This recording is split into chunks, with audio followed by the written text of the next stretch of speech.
Thank you very much. All right, I spent the last 2 days since I've arrived racking my brain how to squeeze a 4-hour presentation into 2 hours. It has not been easy. So I'm going to go through this at a pace, not because I want to confuse you or myself, but I feel like if I leave anything out, I feel like I'm robbing you of valuable content. And, what do you leave out of something that's a work in progress that started out 8 years ago with a small little presentation and now consists of volumes and volumes of research and discovery that is, I for one, certainly did not expect to happen to me. So let's kick off. The history of our planet is far more mysterious and stranger than most of us will ever realize. And just by talking to the people here, it becomes very evident. The more people you talk to at this conference, the more evident it becomes. And the interesting thing is that the closer you get to this beautiful blue planet, the more you realize how deeply divided we are as a species. And it's that division, very constructively created division, that is being used against ourselves. And this becomes very evident by the end of my presentation. You'll know exactly what I'm talking about. The great human puzzle. Who are we? Where do we come from? Why are we here? Everyone has asked those questions, the three Holy Trinity questions, if you can call them that. It sounds so simple. We should have all these answers at our fingertips, and yet we can't,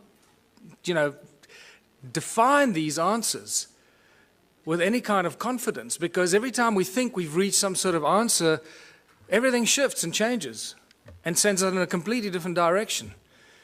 And I normally have a lot more slides here to go into much more detail, but I edited those out. Sound and resonance seem to be the common denominators of religion and creation.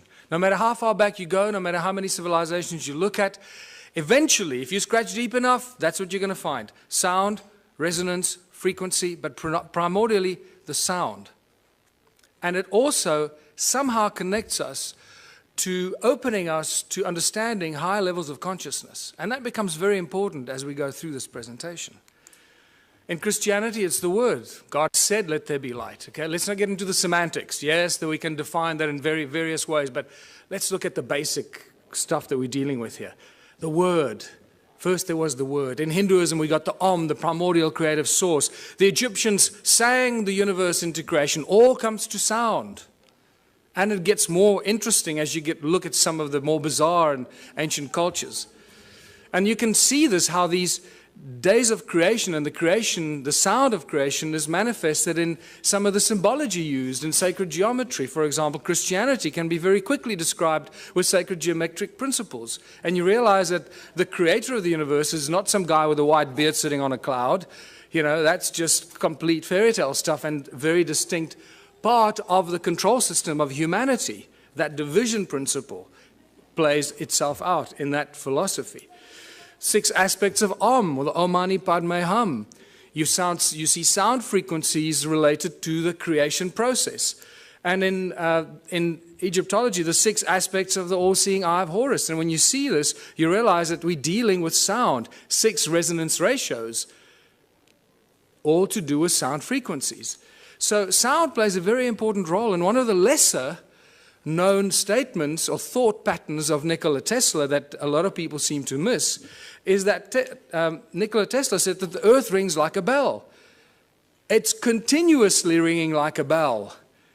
And if you know how to use this primordial source sound frequency of Mother Earth, you'll know how to convert it into an unlimited source of energy. And I believe that's what he really did. What he did with it up at the top of the tower remains a mystery to most of us, and we're all trying to emulate that. But I believe that he was talking about the sound of Gaia, an unlimited free source of energy. And this plays a very important part in all of creation, in all ancient cultures, in all the belief systems. And I believe Tesla used this to do whatever he did to create this free energy that we're all trying to emulate. But what is sound? What is sound? Because we think that sound is just something that travels at a finite speed. Well, that's been busted now, because in Tennessee, and you studied in Tennessee, didn't you? Brooks, at the Middle State Tennessee University in 2005. There were 3 high school students and 2 undergraduates that proved that sound travels beyond the speed of light. I'm not going to go into that, but that's an interesting thing to contemplate. That's one of the best kept secrets of science and physics. Never made it into the mainstream news bulletins. Sound boils water.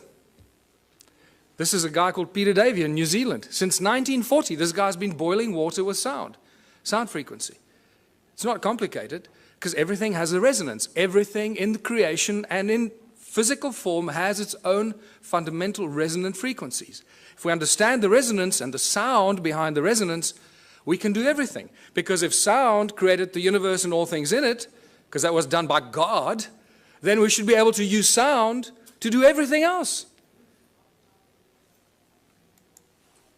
A 92-year-old Christchurch inventor claims to have come up with a novel way to make a cup of tea. He's invented a contraption that he claims uses the power of sound to boil water. Beverly Lockhart went to investigate. It looks like a desk lamp, is cool to the touch and appears to be doing nothing until it comes into contact with water.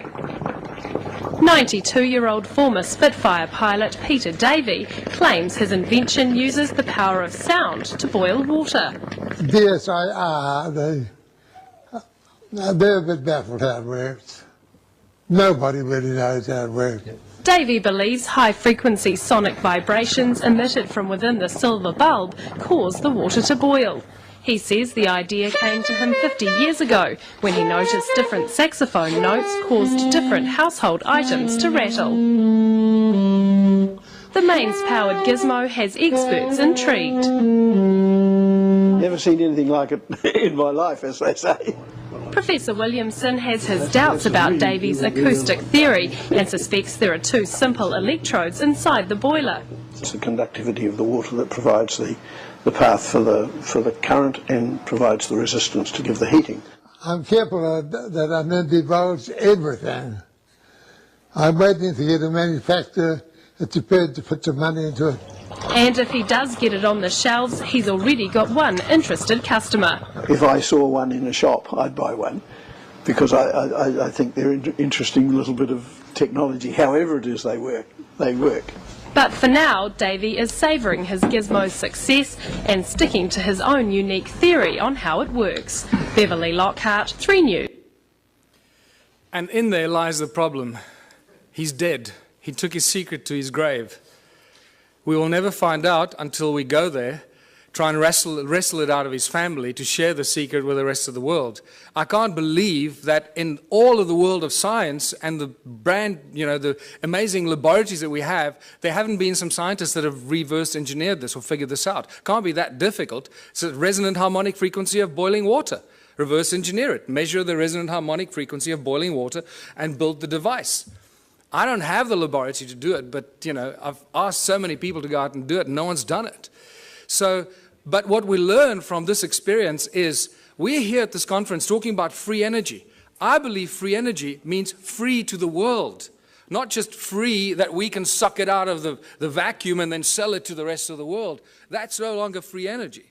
I believe it's crucial that we start thinking about free energy as when you find it, like this guy, give it to the world for free. Because if you don't, they're going to get to you, they're going to get rid of you, and no one's going to get it. They were waiting. I can imagine what they did when Peter Davey died. They breathed a sigh of relief, say, oh, thank God he's gone. And he was too greedy to tell the world how the simple thing worked. Thank God this human greed gene is so powerful that it prevents people from sharing this beautiful stuff. That's what I have a problem with. So what I urge anyone here at this conference to do, if you do find something like this, a source of free energy, do not keep it to yourself. Do not try and gain from the rest of humanity. Put it on the internet, make videos, put it out as widely as you can, share it for free with the world. It'll come back to you in abundance that you can't imagine. Yes.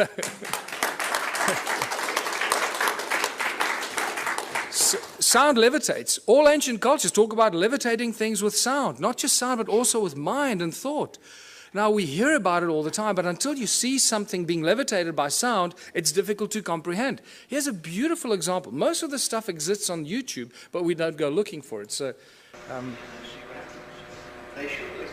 Notice that you can hear the sound frequencies because the items they're levitating are very light. Remember, the higher the frequency, the higher the energy. So these polystyrene items are very light, so the frequency is lower frequency that's audible to our ears. So when you're trying to levitate giant blocks, you would need very high frequencies that you can't hear, and then it looks like magic. Also note that the sound source comes from two different sound sources, and it seems to levitate it at the cross point, the crossroad of the sound frequencies. That's what the levitation effect is. This is very important later in my presentation. And the knowledge of the ancient cultures.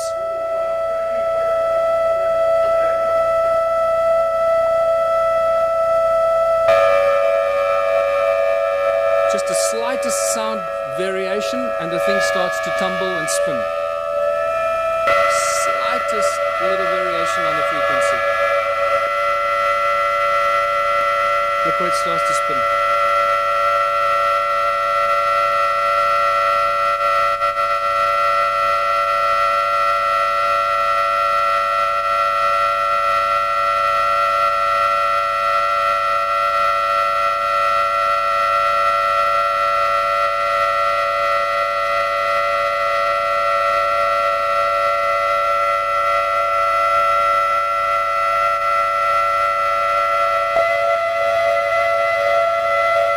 Real irritating noise, but you know, you have to put up with it too.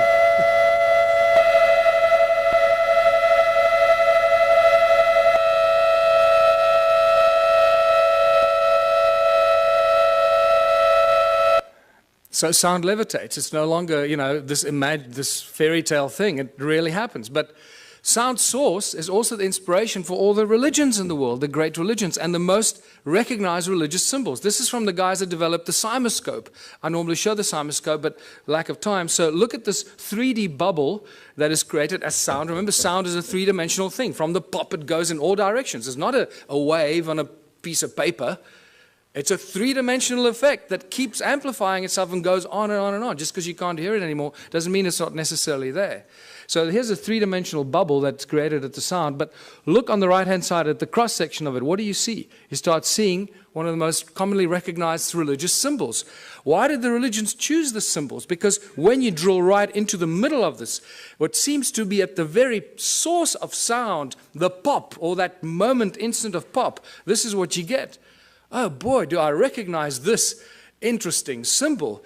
And this is where you realize when the ancient cultures carved these intricate things into rock, they weren't just imagining things. They understood that sound was the source and how sound can create and levitate and manifest shape and form. And that's why they carved hundreds of thousands of these crosses in circles. And not only did they carve it, but it's also recognized by ancient cultures. In southern Africa, it's known as Mabona, the Lord of Light. Lord of Light, sound and light, the creator of all things, the source of all things. And you see this shape repeat itself in some of the most popular religious symbols, like the Coptic and the pagan crosses. You see the sacred geometric patterns imitate themselves in these symbols. It becomes very interesting because now you know where they get the symbols from. It all comes from sound. What does this have to do with ancient civilizations and evolution of consciousness? Well, everything, because the ancient cultures understood this. They understood the process. They understood the source. And they used the source of sound as a source of energy. And this is what my discoveries show in South Africa. The resonating chambers for creation of energy, that's what the pyramids were. Many researchers are starting to reach that conclusion, that they were actually resonating cavities to create huge amounts of energy. And they would have looked something like this. What's also clear to me, the more research I do, especially at the sites in South Africa, realizing that we're dealing with sound and light, that they probably used light to activate some of these sound devices. They were actually resonating chambers, that it was activated by light. And this is why they were aligned with solstices and equinoxes with specific frequencies and energetic alignments of the movement of the sun. They would activate these ancient sites and then bring them to life. Something like that. And if you think that's not happening, there's an interesting photograph that is available on the internet of some strange energy forms coming out of the pyramids, taken with some weird lens that shows you energetic frequencies, and this got me very excited because this is directly connected to my discoveries in the stone circles of southern Africa. This is some interesting symmetrical interference patterns that were taken at Stonehenge, which tells us that Stonehenge was not an accidental bunch of, long-haired, loincloth, cavemen that built this with ropes and pulleys. And when you go to Stonehenge, they still have that image on the side of the tunnel as you walk towards Stonehenge. They still show the guys with ropes and pulleys building Stonehenge. It's insane. So it's a very, very advanced device, Stonehenge. And what blew my mind is how old Stonehenge is. This is probably one of the oldest sites on Earth. It's probably more than 1 million years old. Are there any geologists here? Any geologists? Well, most of you are homemade geologists, sir. You're told that that stone there fell over. It was the twin of that stone, and it fell over. Right? They were connected at the top, and it broke when it fell over. Well, there's the break. Okay, now this is sarsen stone. It's very, very hard, one of the hardest stones known to us. There's the break. Does that look like a 5,000-year-old break and erosion? Absolutely not. We're dealing with hundreds of thousands, probably millions of years of erosion to erode about this far. This is not a new structure, people. Stonehenge is extremely old. Your mother will lie to you, your priest will lie to you, but the geology is not going to lie to you. There it is. Do with this what you want. It tells us we're dealing with ancient sites and advanced knowledge of sound frequency, because we see it in the patterns that the Stonehenge site still generates today, even though it is in the state of disrepair. Just like the stone circles in South Africa, in the incredible state of disrepair, are still giving us insane amount of energy that we don't know what to do with. This is another example of how old Stonehenge is. That crack was clearly not there when the builders built it. You wouldn't put a lintel up with a crack in it. So we have to assume the crack happened after the event. And look at the erosion around the crack. I mean, this is insane amount of erosion. So, modern day levitator. Southern Florida, this guy called Ed Leeds Cullen in the 20s built this amazing place called Coral Castle. This is still a mystery to a lot of people, or they don't know about it. And he single-handedly put these giant blocks on top of each other, carved them, sculpted them, shaped them on his own. The interesting thing is when they used to bring the trucks used to deliver these rocks, he would offload them single-handedly. And nobody knew how he did it. He always made the guy stand around the corner or something like that, until one day, 2 young schoolboys saw him offloading these giant coral blocks. And they came home very excited saying, "Hey, Mummy, we saw the guy." And they asked, "How did he do it?" And the kid said, "Well, he did it with ice cream cones in his hands, 2 ice cream cones." And the parents imagined, naughty children, what are you talking about? You're trying to force us into buying your ice cream for dinner, right? Well, that's not true. When I heard that, I got extremely excited, because that is consistent with what I've been finding in southern Africa. Ice cream cones, cone-shaped tools. And that's why I call it the ice cream cone phenomenon. And this has become a very important part of trying to unravel the ancient mystery, how they did this stuff. They used sound, they levitated stuff, but how did they do it? And I find many of these cone-shaped tools scattered all over southern Africa, among the ruins, wherever you go. I was up the mountain 2 weeks ago, again, walking through areas that I've never been before. Remember, at this stage, I'm the only guy researching this, the whole of southern Africa. It's like I'm the only guy researching Egypt. That's the equivalent of that. Is one guy in all of Egypt let loose to do, try and get some sanity out of this. And so I feel a little lonely, so come help. So just to show you that these ice cream cone-shaped tools are everywhere. There are thousands of them. I've just collected a few, because after a while you get bored. So, there's another one over there. And then you get to the Rosicrucian Museum in the United States, and guess what I find? These cone-shaped tools on display with Sumerian writing on it, Sumerian cuneiform writing on it, commemorating the building of the temples in Sumer. They were then stored in the walls and hidden in secret chambers in the walls that were retrieved from the secret chambers in the walls. Now they're on display in the United States. Cone-shaped tools commemorating the building of the temples in Sumer. The plot thickens, doesn't it? So let's go back to South Africa, or Southern Africa. The current belief system is that Southern Africa was a sparsely populated part of the world with only a few inhabitants up to about 1,000 years ago. And they tell you about maybe 5,000 people, maximum 10,000 people, hunter-gatherers running around, shooting a buck here, shooting a buck there. Well, they don't do their homework when they put this in our history books, and they insult our intelligence, because unfortunately the ancient stone ruins of Southern Africa tell us a completely different tale. But they still continue to put in our history books, still today, that these are just cattle kraal for keeping cattle. These amazing stone structures that cover most of Southern Africa, but they didn't know that it covered most of Southern Africa, so they put these ignorant things into our history books, and then we pay lots of money to send our children to university to regurgitate this crap. Right? And it's spectacular. They just make the stuff up, put it in the history books, but because they doctor this and doctor that, everybody just kisses their butt and nobody questions them. It's really sad, but just to show you what some of these structures look like, I'll go through these rapidly. They are really remarkable structures. And the walls are not very high. Sometimes they're flat with the ground. Some places they're 3 meters tall or 2.5 meters high. The most important thing that you need to notice is that each one is completely unique and different. There are not two that are even closely, remotely the same. Each one is completely unique. Now that was a question that wasn't asked until I came along. What you also need to look at is the stuff around the obvious structures, not the structures themselves, because you'll see that there's a lot of stuff around the structures that is hidden by soil. It's not visible to you unless you're up in the air, like you're looking at from this vantage point. Otherwise, you don't even know it's there. You walk through the veld, you have no idea you're walking over ruins. And then when you look at it on Google, you say, oh my goodness, I was walking there, and I was walking right through all these ruins and these terraces. I didn't even know it while I was walking there. And this is the awakening that happens. I mean, let me just go back here. I mean, look at this horseshoe-shaped structure here, attached with a circle inside, with a stone right in the middle of it, with these weird two, like, towers that lead you in there.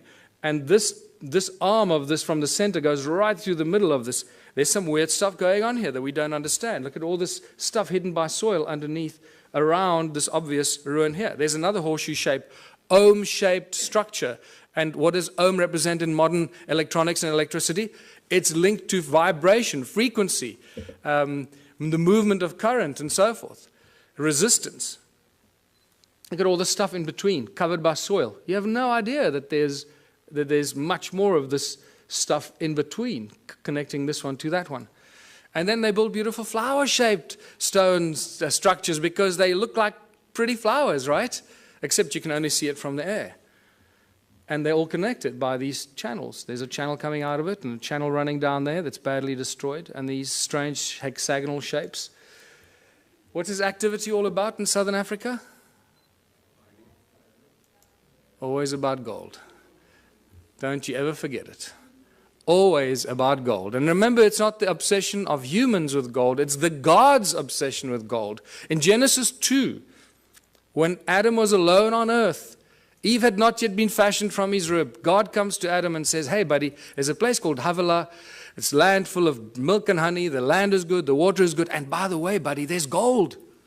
What on earth is going on here? Why would God, the creator of the universe and all things in it, the commander of consciousness, want to tell Adam about gold?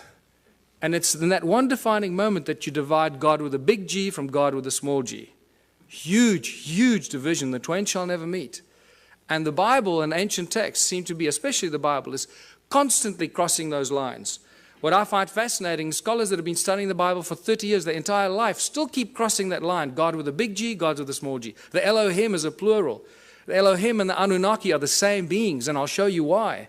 We've got conclusive evidence that the Anunnaki and the Elohim were the gods of the Bible, the gods with a small g, the malicious, malevolent beings that were after gold. The divine creator of all things does not want gold. He doesn't take credit cards, and he doesn't use money. And we'll get to that. The ancient history of Southern Africa is all about gold. You can't, the whole Monomotapa kingdom that was attacked by everybody from the north, and they could never be overthrown, the golden kings of Monomotapa. Fascinating story. Not many people are even aware of it. What do other ancient cultures or other ancient texts tell us? Well, the Sumerian tablets tell us in great detail about the Anunnaki. And all the great biblical stories are first found in the Sumerian tablets in much greater detail. And when they, like the creation of Eve from Adam's rib, is reduced to 2 lines in the Bible. In the Sumerian tablets, it's a whole chapter on it, how it happened, how they put Adam into a deep sleep, and blah, blah, blah. It's phenomenal information. But so what we do know is that a lot of the stories in the Sumerian tablets are translated into the Bible much later and abused or used for abuse against humanity. Work in the Abzu is the constant reference in the Sumerian tablets. Abzu has been given many names, but its primary sort of reference is always linked with gold. Abzu is where the gold came from, and there's some great references from Sitchin's work where the landmass, the shape of a heart was given, in the lower parts thereof golden veins from the earth's innards were abundant. Abzu, of gold the birthplace, Ea to the region the name gave. And I draw that comparison for you to show what he's talking about. The Sumerian god Enki is inextricably linked to southern Africa and the gold mining empire. And in my longer presentations I go into more detail why I say this, but it's just overwhelming. It keeps coming in waves and waves, how Enki is linked to southern Africa and the gold mining empire that he set up there some 400,000 years ago. Now, Enki is not unknown in African ancient history. Creator Mutwa told me that Enki is known as Enkai, the creator of the human race. Just to throw that at you. And it gets weirder and weirder the deeper you go into this. And then Enki decides to create a species because they needed help to get the gold out of the mine. You can't just use machines. Machines break. And it's much easier to clone a species and train them and let them do this stuff, because if they die or get sick, then you just replace them. It's better than building machines. They just breed on their own. Look what they've done. 7 billion. Great breeders, these machines, these slaves. Let us create a Lulu, a primitive worker. The hardship work to take over. Let the being, the toil of the Anunnaki carry on his back. Tells us very clearly what these guys were up to down there. Planning to create the Adam, Adamu. The primitive worker shall be created. Our command will he understand. Our tools he will handle. To the Anunnaki in the Abzu relief shall come. So we know that the Anunnaki were in the Abzu. They were doing something. They needed relief. And for this they needed a slave, and they cloned it. And boy, did they do a good job. This is fantastic reference to Enki's house, his mines, and his technology. In the midst of the Abzu, to a place of pure waters, Enki betook himself. In that land, a place of deepness he determined for the heroes into the earth's bowels to descend. Before they cloned the slaves or the human race, they referred to the Anunnaki who were doing the gold mining as the heroes, because they were doing the hard work in the gold mines. So for the heroes into earth's bowels to descend. The earth splitter that Enki established. Now I'm going to show you the earth splitter because this is one of my discoveries in South Africa. Therewith in the earth a gash to make, by way of tunnels, earth's innards to reach, the golden veins to uncover. Boy, now that we found the physical evidence in South Africa and Zimbabwe, mostly, suddenly Sitchin's work becomes like poetry, because we can point to what he's referring to. We've got the physical evidence for which he's often undergone a lot of criticism, Oh, he's making this stuff up. Well, anyone who's still a naysayer about Sitchin's work, wake up. We got the physical evidence. It's there in beyond believable abundance. Is there a ruin or a settlement that could be linked to Enki? Absolutely. And this is Great Zimbabwe, the greatest ruin in southern Africa. It has to be the biggest, right? This is just a spectacular place. And just to show you, some of the walls are 10 meters high and 6 meters wide. Great Zimbabwe is a spectacular sight. And it has got Enki's energetic imprint all over it. Any of you that do energetic work, go and look at it. You're not going to believe your eyes. What's so special about the ruins in southern Africa? Well, they're very special cattle kraal for very special cattle, because this is probably where the word holy cow comes from. Because most of these cattle kraal are built aligned to the sun and the stars and the equinoxes and the solstices, and wow, they went to a lot of trouble for these cattle, didn't they? And the sacred geometry, and you start seeing how sacred geometric principles just jump out of these structures, and you realize, hold on, this is not just somebody building things, to pass time. And clearly this was easy to these people, because every single one of these ruins that is measured, and this is all Johann Heine's original pioneering work for which you'll always be remembered, because every ruin that he's measured so far turns out to have these very intricate alignments. And this is spectacular. And you'll understand why this is so spectacular when you realize how many of these ruins there are. These, look at this, they're perfect, and you draw a circle over there, which doesn't look like it's real. But when you extrapolate that flat line into the circle, you get a perfect hexagon. When you start joining the corners of the hexagon, look how it touches the inner circle perfectly. This is not accidental, people. This takes real exact science and understanding. There you go. So these structures down there are not just simplistic structures. They carry huge amounts of energy. And important to note that there are no doors or entrances. This is an important thing that you find in some of the archaeological reports, and they say, oh, there are no doors and entrances, and then they forget about it. And then they tell you, it was probably built by a migrating group of 15 to 20 people, and they built it. And you say, hold on, you just told me there are no doors and entrances, and now you're telling me that it was built by people as a dwelling. So what's going on here? What are we dealing with here? And you don't get intelligent answers from the so-called authorities on this.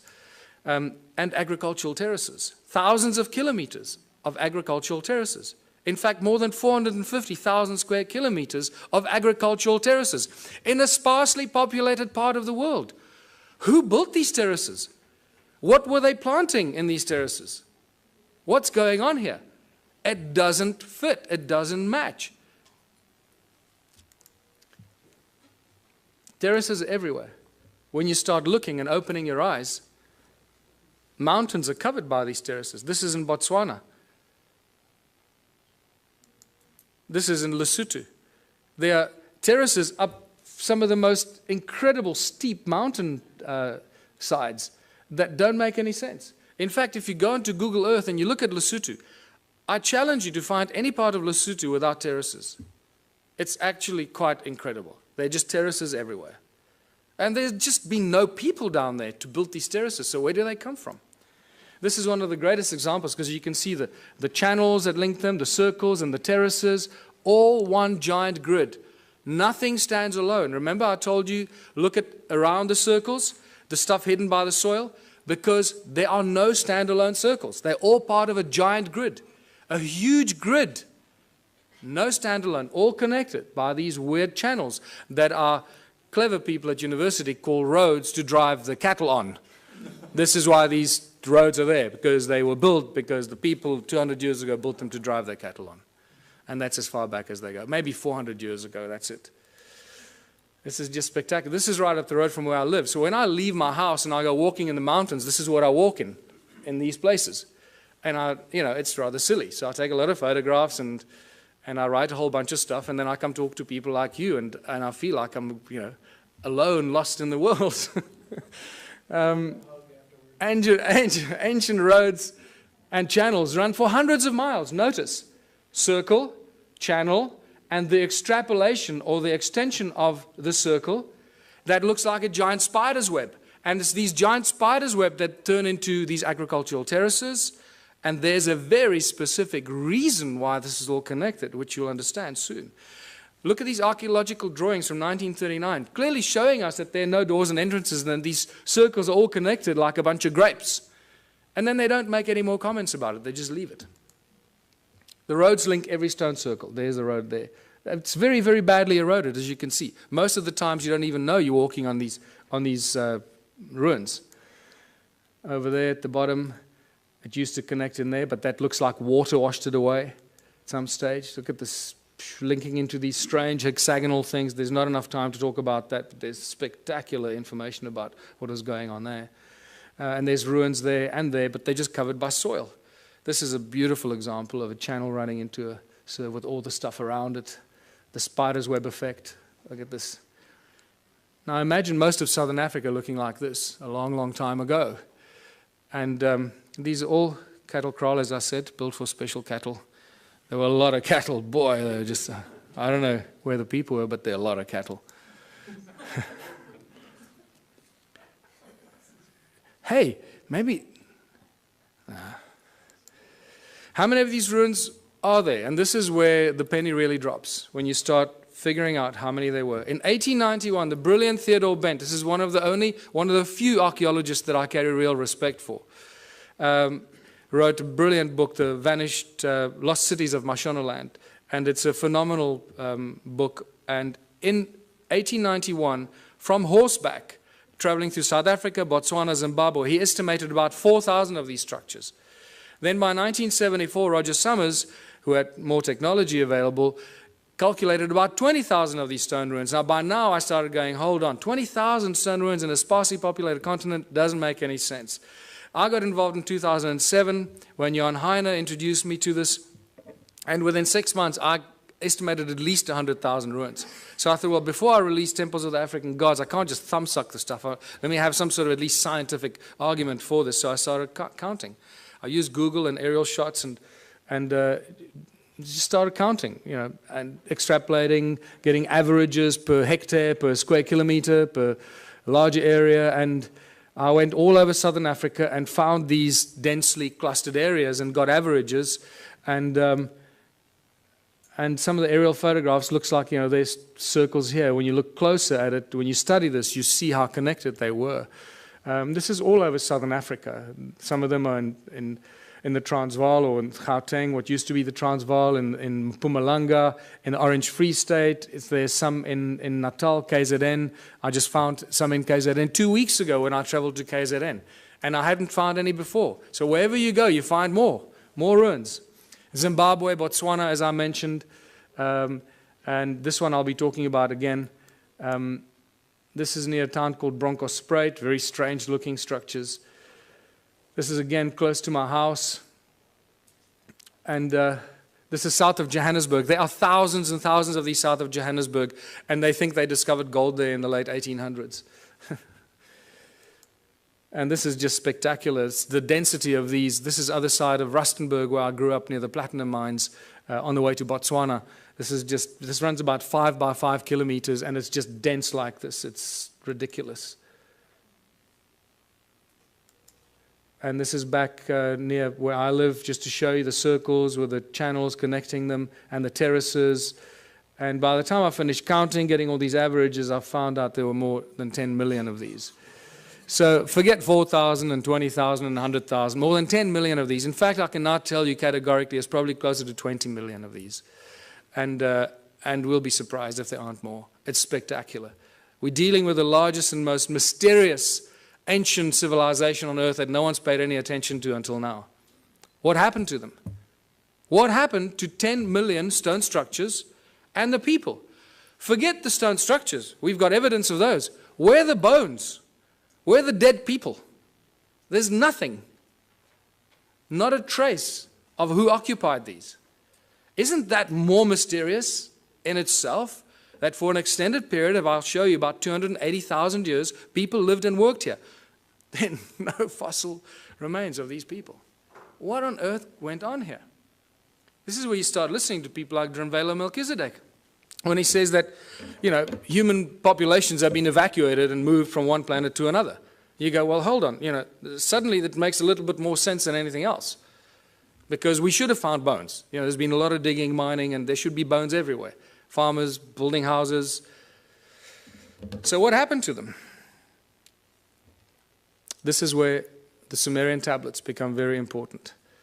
And the King's List, I'm going to come back to this, because in the two King's Lists that give us exactly the same story, they give us the names of 8 kings that ruled for about between 220 and 241,000 years. The names of the kings are the same, the places they ruled are exactly the same. The dates vary a little bit. So you've got to allow some, mistakes in translation. But the names and places remain the same. This is very, very interesting. But what this tells us is 2 very important things that I'm going to come back to later. And this is a repetitive theme in the Sumerian text. Is after the kingship descended from heaven to earth, after kingship was lowered to earth from heaven. Okay, to us it doesn't make any sense. Oh, we think it's some crap made up by the ancient people because they were all stupid, right? And then it tells us who these kings were and how long they lived. And you can clearly see that they weren't human, because they lived and ruled for 36,000 years, 64,000 years, 28,000 years.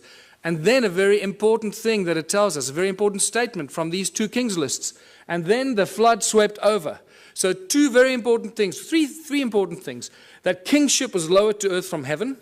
Somebody up there decided that they were going to appoint some kings on earth, some priest kings. That changes all of human history. It tells us that they ruled for an extended period of time, and then the flood came. So we seem to have a history, a chronology of human history until the flood. Prior to this, or until now, we know very little about what happened before the flood. And this is very important. So I believe that when they say the flood came, that's what destroyed these ruins. Some 12 to 13,000 years ago, the so-called Great Flood that there's not much argument about in geologic and archaeological circles. And you can see the sedimentation. That's why most of these ruins are not visible. Most of them are covered by soil. They're hidden from us. And wherever there's stone circles, there are gold mines. You can't get away from it. More than 75,000 gold mines have been found between 2005 and 2010 in a geological survey just around the little town of Leidenburg in Mpumalanga province. 75,000 gold mines. In the 30s, I've got two distinct, separate reports from two separate miners that mined in the province of Limpopo, northern South Africa, that found mysterious mine shafts, tunnels like this, at about 100 feet down while they were mining gold. Remain unexplained. Tools and artifacts were confiscated by the authorities, never to be returned. In the 1990s, De Beers found a mine shaft 22,000 feet deep that scared them. That they say it was cut with absolute precision, indicating some advanced laser technology that they do not possess. Anglo American, I know, has a secret file that they keep for covering up ancient mines and shafts. Anytime they come across an ancient shaft or a mine, they cover it up and move on. They don't even discuss it, but they have a specific file for that. And I was told this by the chief geologist at Anglo American while we were having a beer at a pub. He just volunteered this information to me. I was amazed. But then he didn't know who I was or what I was doing. Sneaky bastard. What kind of stone are we dealing with here? It's a very special kind of stone. It's known as hornfels. And it's known by geologists as ringstone. And I was the first person, I'm astounded, the first person to ask what kind of stone was used to build these ruins. They just, don't go there. And it's metamorphosized quartzite. It's incredibly hard. You can't break it, people. I've tried to break some of these. This sliver is a break I keep in my museum. This happens as a result of heat. You expose it to fire, it breaks up. So clearly they didn't use fire in any of these ruins. Otherwise there'd be none left. As you can see, it's black on the inside, very hard, and then it's got this stuff called patina, the skin, like a skin that grows. It's an oxidization and calcification process. It grows incredibly slowly on this specific rock. And what is fascinating about this hornfels stone is that it conducts sound incredibly well. It rings like a bell and light. There's some more examples that I found that I keep in the museum. And more spectacular examples. And just to show you, there's a little... The most remarkable artifacts that I've collected, this particular stone in my hand here, this beautiful Stone Age club, it looks like something out of Flintstones. I'm going to show you how they ring like bells, because I can't carry these with me all over the world. So a quick demonstration how these stones ring like bells. I just discovered that in geological terms, these stones, this particular stone, the hornfels in South Africa, is also known as ringstone for that very specific reason. And to ring these, I'm going to use my brand new tool that I just collected about a week ago. This phenomenal, absolutely phenomenal artifact. And I'm going to use this to ring these stones. This looks, we always joked when I found this, that this looks like a Stone Age guitar. And it's pretty much like that, And I'm going to show you that it is very closely related to a musical instrument in ancient times for very specific reasons. Now you might think that the stone shape is just accidental and that it broke off or something. You'd be mistaken, because I've collected probably about 4 or 5 stones that are very, very similar in shape, very similar carving structure. There's broad base here and then down to a narrow tip, and somebody removed this particular piece of the stone over there for specific reasons, as you will hear, which I'll ring a little bit more. They ring like bells. But it's also important to note that you cannot carve or chip this stone. it will splinter and fragment, and it will not be chipped or carved. Okay, so these shapes that we see here must have been molded in some way, and molded for specific acoustic properties. And this is why.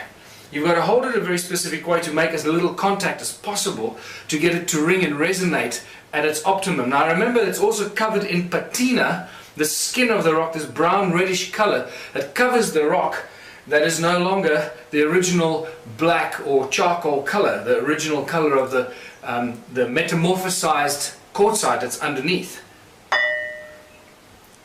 And that's how it rings.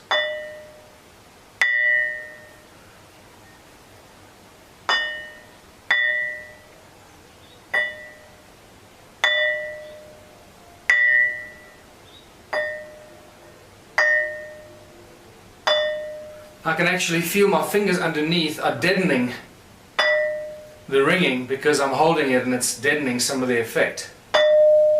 There we go. That's better. That's what you want. You realize that this thing really rings like a bell and it reverberates for quite a long time.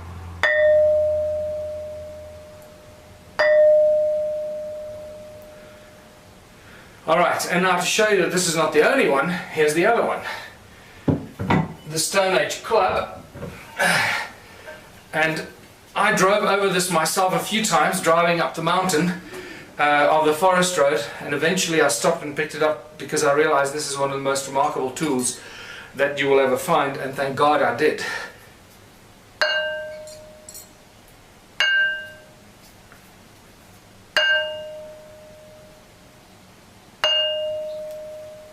And it is very heavy.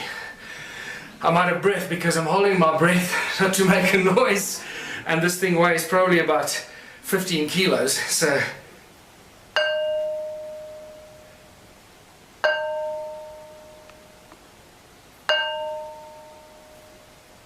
and there you go. Demonstration how these stones ring like bells, and they were used in all kinds of ways and fashions, just like the Ankh, to create specific vibrational frequencies and specific notes to use as a form and a source of energy. And just to remind you, metamorphosized quartzite is full of what? So we can talk about this later, when we start getting into the consciousness principles. What are we really dealing with here? And what do these ancient sites contain? How much information is actually stored in these ancient sites? Yes? Just a quick question with the stones there. I noticed that the frequency was the same. It seemed to be the same note. Did you actually ever try and measure the exact frequency? Yes, we did. We measured. Well, not those two. I haven't tested those two. But somebody emailed me. I get thousands of emails. Somebody emailed me saying that's a B flat, I think. That is very important, but it's just not enough time to go through all the stuff. Sorry. And then all these anomalous tools I've been collecting and finding. Strange tools. Once again, some of them are these cone-shaped tools, always to these points. And then the stone phallus. Stone phalluses seem to be very popular in these ancient times. What's important to note, see how the patina has covered all of them, remember? Somebody must have carved them or shaped them at some stage. And they're all covered in this brown patina. Okay, keep that at the back of your mind. This is at top of the big ruin on top of the mountain there. That's spectacular, whatever that is, a bird-shaped stone, or there's a whole other link to the Zimbabwe birds that is in here, but we can't go there. These strange tools and artifacts that are just spectacular, that make no sense to us today, because it's not part of normal archaeological, stuff that they exhibit. And then the most spectacular mystery in all of archaeology, the sacred stones. The special sacred stones. Hundreds of thousands have been found in southern Africa. Now, because we had a breakthrough energy conference, you'll automatically notice that they resemble a torus shape. So I'm giving you a little hint as to what these are for. But in South Africa, the Archaeological Society has it as a logo, and they will still teach you that these are weights for digging sticks. That the people made them in the hundreds of thousands, when there were only a few thousand hunter-gatherers, because this is from the Stone Age, right? So there were no metal tools. They made this with other stones because they needed weights for their digging sticks when they were digging for roots in the veld. I can't think of anything more insane. These people should be locked up. Where's the flagship among all these ruins? And this is where we get to the very important Adam's calendar.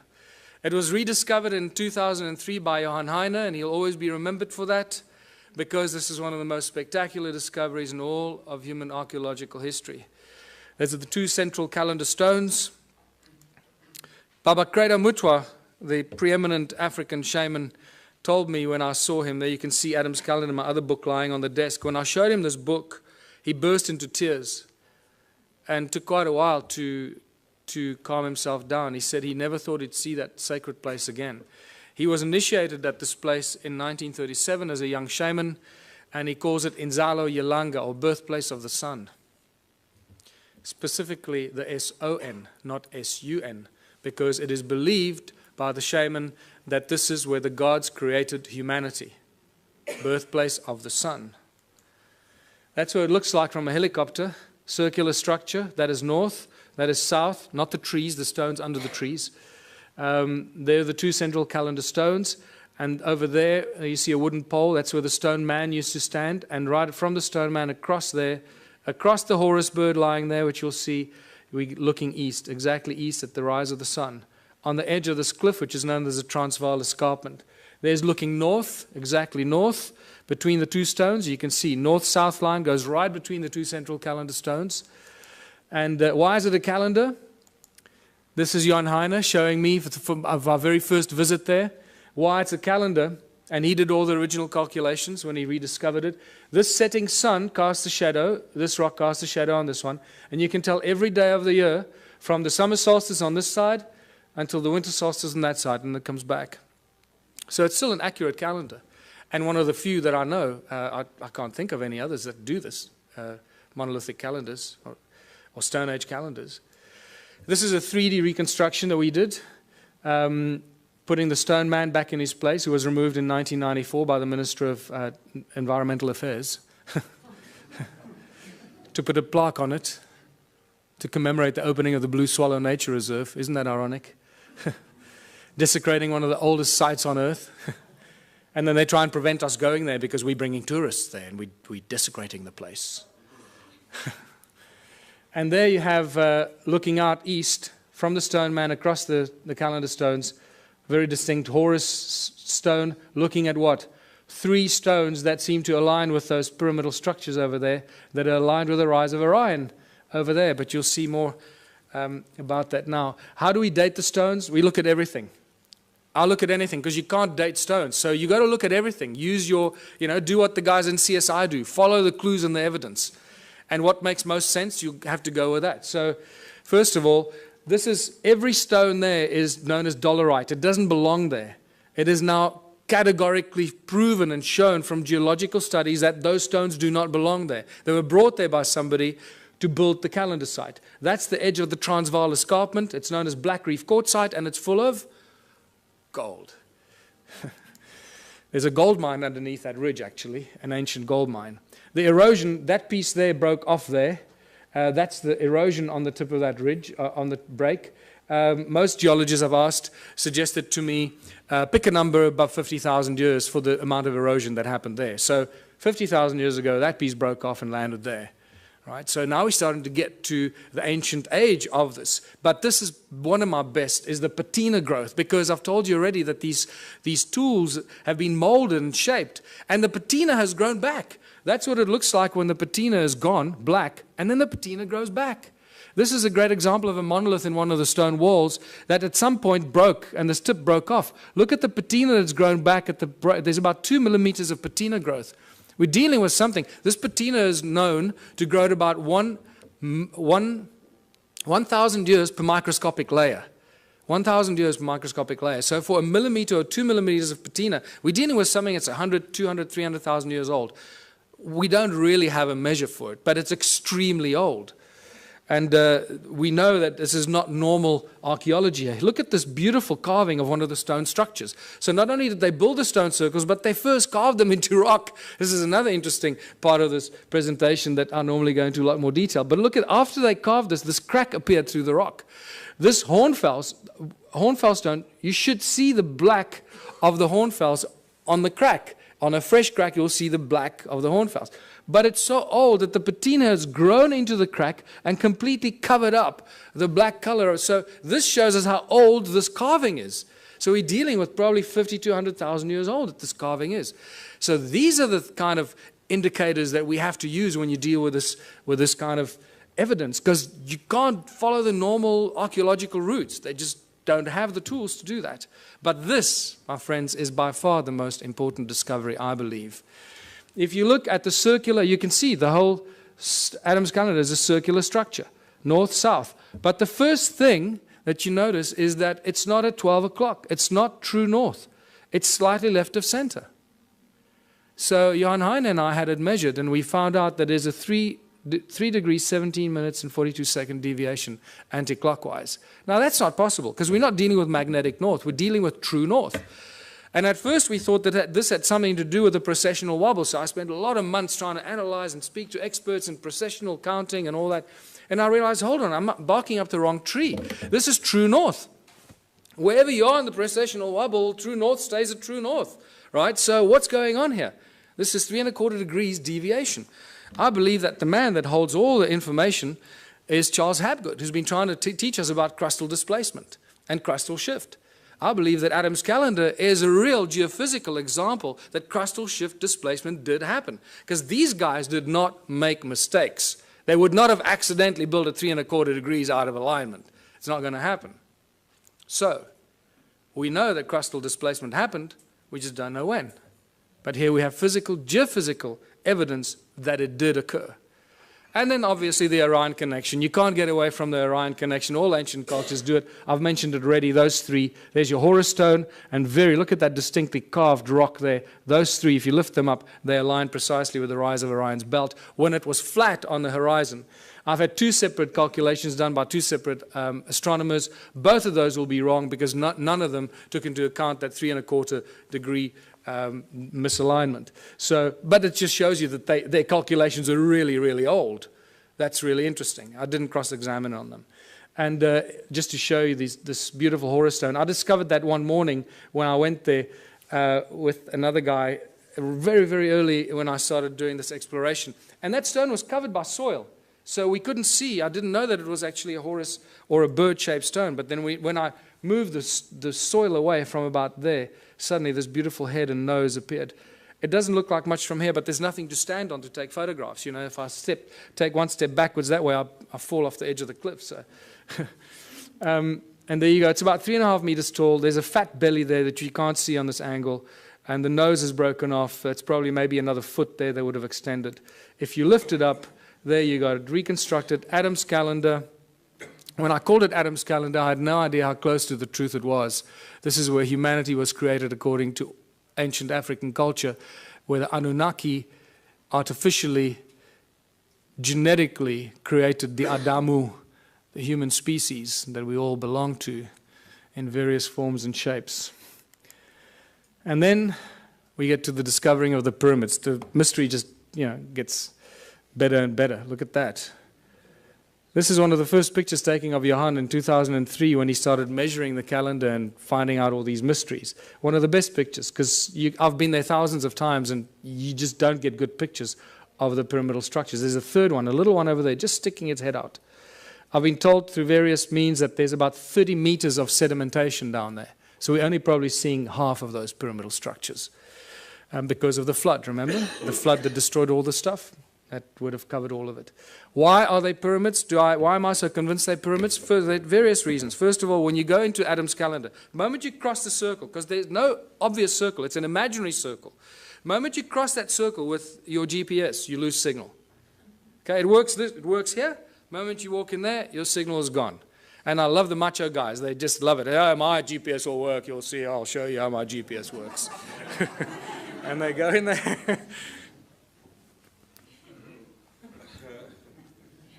It's fantastic watching them. Just see that ego drop very quickly.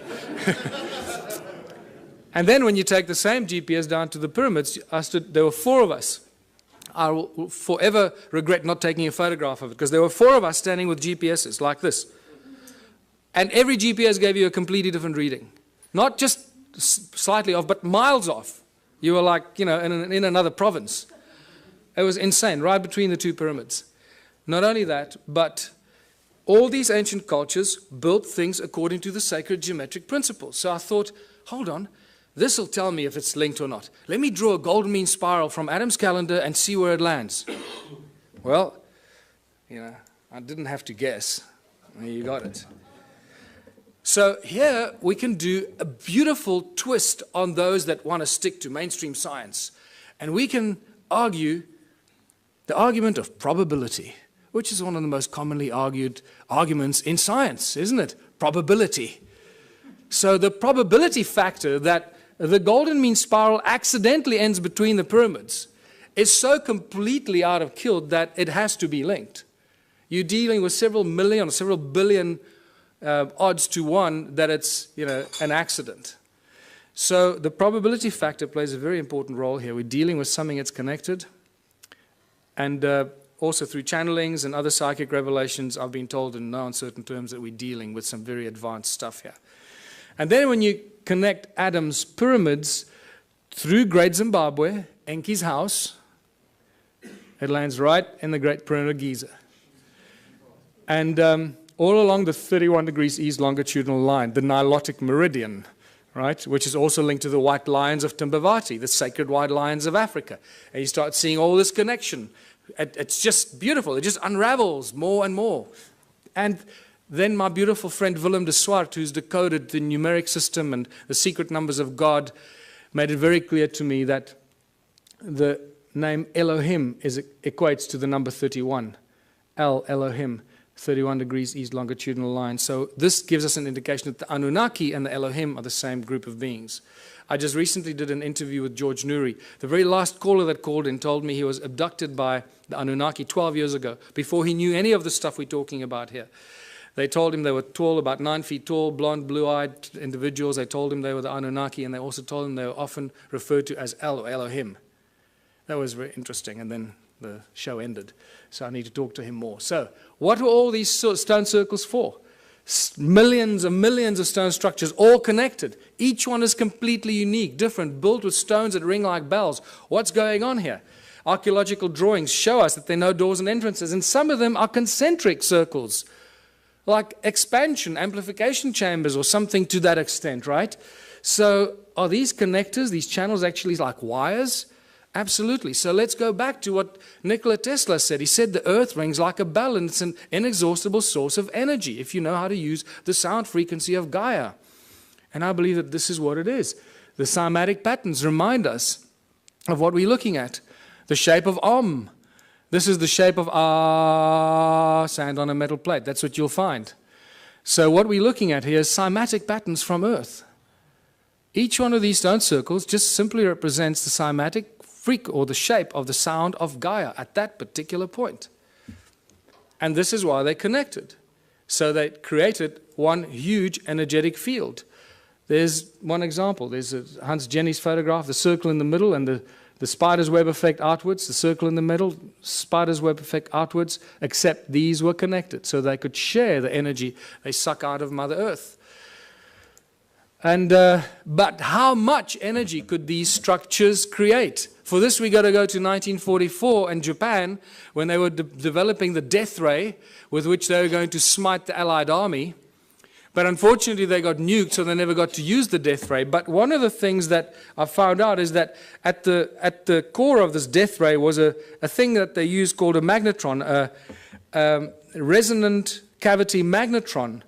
Well, this is, you start a frequency in the middle, you amplify it in these resonant cavities until you decide when you want to take it out of the wires. And that magnetron is used in laser beams, it's used in microwaves, it's a technological tool used in many applications. This has got a little magnetron in it, or a klystron, I think it's called in this. And then it goes through what? It goes through a crystal to focus the light. Right? So if you're working with light, you need to use crystal because it lets the light go through it. Right? So I believe that this magnetron was used. There you go. If a magnetron a few centimeters in diameter could fry the Allied army, how much energy can a magnetron 22 meters in diameter create? Huge amounts of energy. In fact, I was made aware that it's this structure that was probably responsible for the destruction of Atlantis, because they didn't quite know how to use it and it got out of control. So I believe when you read those translations of Sitchin, where he says Enki built the earth splitter with which in the earth a gash to make, I believe this is the earth splitter or something like that, creating huge amounts of energy, putting it into the giant grid, giant energy grid that connected all these stone structures in southern Africa. And that's really what it was. Everything was linked to the mining of gold. None of these were dwellings, people. We're dealing with a giant energy and work grid for the extraction and the mining and the processing of gold. And then get to the measuring of these stone structures. And I found a guy who had a very interesting device that he measured without me, and then I came back from America and I heard that he went and measured these. I called him back. I said, I want to go back and do it with you. So I went with him, and he used to work in the satellite industry for Centec. Interesting guy. And the measurements that he showed me were just mind-blowing. Electromagnetic waves, either horizontal or vertical, coming out of the ground into the sky. Sound frequencies in hertz, the loudness in decibels, and also what he calls the heat signature. The heat signature that he explained to me, he measures up to, it's the average temperature of the ground below the soil, below the surface, down to about 300 meters. He's got all kinds of ways that he calculates this. I can't explain to you exactly how he does this, but I asked him several questions to cross-examine him to see if he was not, making it up, and it stayed constant. So I believe that he does have a system to work this out. This is what he measured.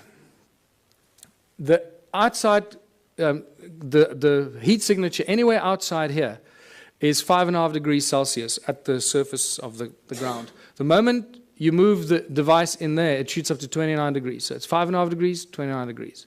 5.5 degrees, 20. There's no scientific explanation for that we have right now.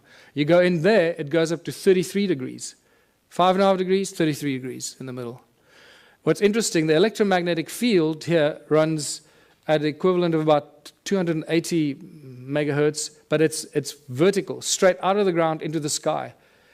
So it's a column of energy out of the ground into the sky. Over there, it creates like a dome-shaped effect over the circle, because you also lose GPS when you go in there. So I can now understand why you lose GPS, because it creates the circle. There's no electromagnetic activity outside. The moment you go inside there, you pick up this horizontal electromagnetic effect, equivalent to about 480 megahertz. And he went into more explanation to me exactly how sorry, let's go back here. And then the sound frequency he measured coming out of these walls at 14.5 gigahertz. Now, we don't measure sound frequencies at those. This is really mysterious. So, and at 72 decibels coming out of these walls. And then we went up to this one here, and it got even worse. Measured 33 gigahertz sound frequencies coming out of these walls inside here. 33 gigahertz. When you walk along this channel that ran in here, the wall was broken there, but the channel runs in there. It started like 5 degrees. It keeps going up. As you walk there, that heat signature keeps rising. By the way, the heat signature, he explained to me, can only go up to about 80 degrees Celsius, at which point it suggests that you've got a volcano under you, about 300 meters below you. So that's how he's calculated it. And so at 80 degrees is the max, and nothing more is possible. So we go from 5.5, and by the time you get here, it's at 33 degrees. Around 30 degrees there. When you go from outside there, 5.5 degrees, onto that little attachment there, inside, shoots up to 58 degrees. 5.5 degrees, 58 degrees. There's just no reason why it should be doing that. And then the electromagnetic waves, once again, there's a dome-shaped horizontal effect that happens inside here at that frequency. And it's horizontal. Also, this is why, when we did ground-penetrating radar, I used the world's leading company to do ground-penetrating radar on 3 structures. This is one of them. There was another one of those flower-shaped ones, and then at Adams Calendar. And all the way through the ground-penetrating radar exercise, I kept asking the guy, are you getting GPS signal? And he says, yeah, sure. And he had a really big GPS thing on his back, and I thought, okay, well, our measurements are down the drain. That's it. The guy was lying to me. And then I waited, after working like a dog for a whole long weekend, because to do this GPR is not easy. The GPR devices are not meant for rocky terrain. You've got to drag this big box and up the rocks and down the rocks, and I had to do the dragging. So I worked my butt off for the whole weekend expecting some results. So, you know, a week goes by and I phone the guys in Joburg and I say, have you got any results for me? I'm dying to see the results. And they say, yeah, no, we've got some problems with, I'll get back to you. A month goes by, nothing. 3 months go. Eventually I said, just tell me what's going on. He says, look, we got real problems with the GPS. Everything's just completely scrambled. I don't know what happened. I'm really, really sorry. But it's just like complete garbage. This has never happened to us before. So I went, don't worry, it's okay. You made me the happiest guy in the world. Because now I know that our measurement's accurate. It looks like you're getting a reading, but you're getting garbage. So when they put it in the computer nearly blew up. It said, sorry, buddy, I don't like what you're feeding me. And then we get to Adam's calendar, and everything we know, or we think we know, just flies out the window. There's the imaginary circle once again. And as you approach it, the heat signature is at 9.5 degrees. It's a little higher than the other places. As you cross that imaginary circle, remember there's no wall. So 9.5 degrees, as you cross in there, it shoots up to 77 degrees. 9.5, 77 degrees. But then when you go in between the two calendar stones, it shoots up to beyond 80 degrees, beyond what suggests you're standing on a volcano. This is bizarre stuff. Is it the human that enters there that makes the change? Or if you leave a thermometer in there, is it the temperature? It's not a thermometer. No, this is special calculation. It's a heat signature. It's not the temperature of the ground. Okay, so it's, again, it's the average temperature that he explained to me, about 300 meters below the surface. Going up in temperature, suggesting that at about 80 degrees, that heat signature would equate to a volcano, volcanic activity. And then we measured the sound frequency, first of all. Once again, nothing outside. And then as you cross that imaginary circle inside, it shoots up to beyond 375 gigahertz. This is sound frequency. Now, I've never heard of anything before measuring sound frequency at these frequencies. In fact, I've had several people argue with me that sound doesn't exist at those frequencies. I say, oh, well, it just disappears. What happens to sound? It just disappears because we can't hear it. So there's an interesting debate to be had there with some of the brainy people out there. 375 gigahertz sound frequency. That's insane. That's ridiculous.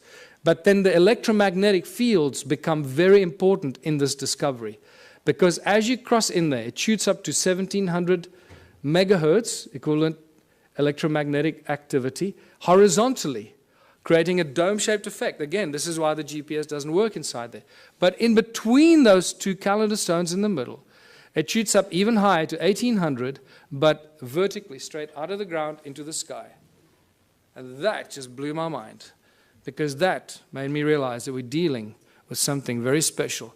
Since I first started going there and taking psychics and connected people there, there have been hundreds that have told me things about the site that could not be told unless you knew something. So once again, the statistical probability that they were lying to me is out the window. They must be telling me the truth.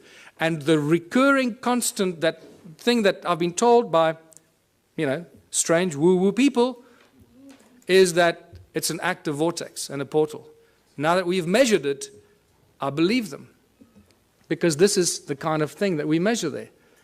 Electromagnetic waves run horizontally, vertically, and then vertically coming out of it is one vertical shaft of electromagnetic waves straight into the sky. So what is this calendar site all about? What were they doing here? What were the Anunnaki doing here? They were getting gold. They were using the people to mine the gold, using advanced technology, Caesar technology, getting it off the planet. We know that they were getting it off the planet. Sitchin makes it very clear in his translations. But he says they would beam it up with skyships. I think he was very, very close to the truth, except the word skyships was misinterpreted in his translations. It wasn't skyships. It was a contraption like Adam's calendar. Beam up the gold, Scotty. Where do you want it? That's what we're dealing with here. They were getting the gold off the ground, off the earth, somewhere else. The gold isn't here. One of the biggest mysteries. Where's Germany's gold? Where's the gold in the USA? The gold is missing. Suddenly all the countries around the world are waking up that they don't have any gold. Well, this is an age-old story. It goes on for all of human history. Remember when the Spaniards arrived in the Americas and everywhere in the world, they found the native populations, they had all this gold, and they asked them, who does the gold belong to? There was always one answer they received, The gold belongs to the gods. And they were right. And they're getting it off the ground, off this planet.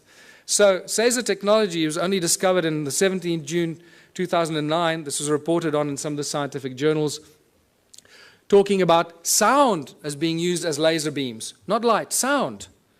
And they think it's very exciting because it's got great applications in the military, obviously. And this is where the sacred stones come in. Because I believe these are not only energy devices like toruses, toroid energy generating fields because of the special stone they're made of, but they're also frequency converters. One frequency in, another frequency out. And I believe that these pointy stones, like Ed Leeds-Skalnin, was reported to move the giant blocks with 2 ice cream cones in his hands. Well, you hold those 2 in your hands, it'll look like you're holding ice cream cones in your hands. And at the point where they cross, beaming high-frequency sound waves, they will create levitation. The higher the frequency, the higher the power and the energy, so you can lift huge things up and move it around as you want. Ice cream cones in your hands. Boy, those 2 schoolboys made my day. There you go. What I find interesting is that average 3 centimeters, which equates to 10 gigahertz. So when we reverse engineer this, I'm looking for laboratories that work on laser technology. We can do some remarkable experiments, people. We'll change the world. We'll use these stones and we're going to discover new energies. And we can, any volunteers, we can put you in front there, set it up, and see what happens if we phase you out or if you're still there. 10 gigahertz. So what have we learned from all of this? If we don't learn something from this information, it's completely wasted on us. And I believe we're going to have a break now. Is that true? We're going to have a break? No break?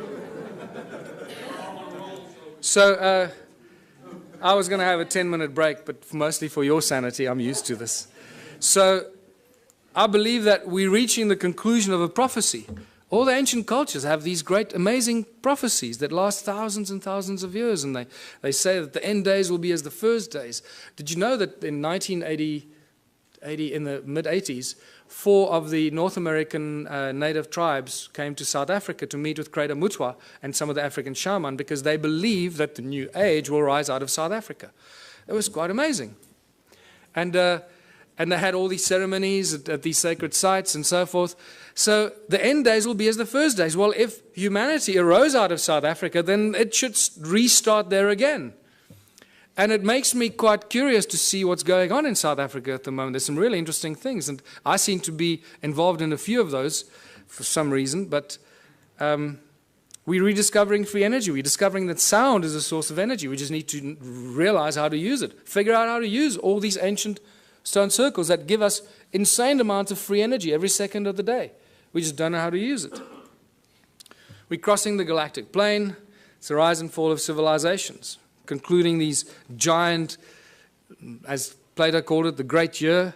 We're exposed to frequencies and energies that we probably haven't experienced in the last 26,000 years. So no wonder we're going through, turmoil, and a lot of people are going crazy. They don't know how to deal with it. We're exposed to galactic light from the great sun, the cosmic, the center of our galaxy. And we're exploding with consciousness. Why? Why are we exploding with consciousness? Because this galactic light is activating our DNA, and there's plenty of scientific evidence for that you can go and look at if you still don't believe that. And it's doing amazing things. It's not just activating our junk DNA, 97% of it. So as our junk DNA gets activated, it creates a feedback mechanism, and we start to think higher thoughts, and our consciousness grows quicker and quicker. It's a beautiful thing, this, people. And it's all connected to these crazy people, 280,000 years ago, building stone circles in South Africa. They created us and allowed us to get to this point where we can contemplate our own existence and our own humanness and figure out how we fit into this great, crazy picture. We connect to the morphogenic field and realize that the resonance is the substance of the morphogenic field and plays a very important role in, spooky action at a distance that scientists are still trying to wrap their heads around. How does this all work? And this is where I realized that if we don't learn something from this ancient civilization and apply it today, it's going to be completely wasted. So I realized that these people lived for long, extended periods of time without money. And it was Kerry Cassidy, when she first came to visit me 3 years ago, she suggested to me, you know what, you should start a political party. Because when you start sharing this information, it's not going to go down well, and you need to create a platform of credibility and protection. So I did that. And the Ubuntu Liberation Movement has now been registered as a fully fledged political party in South Africa, and I'm going to be running for president next year. That's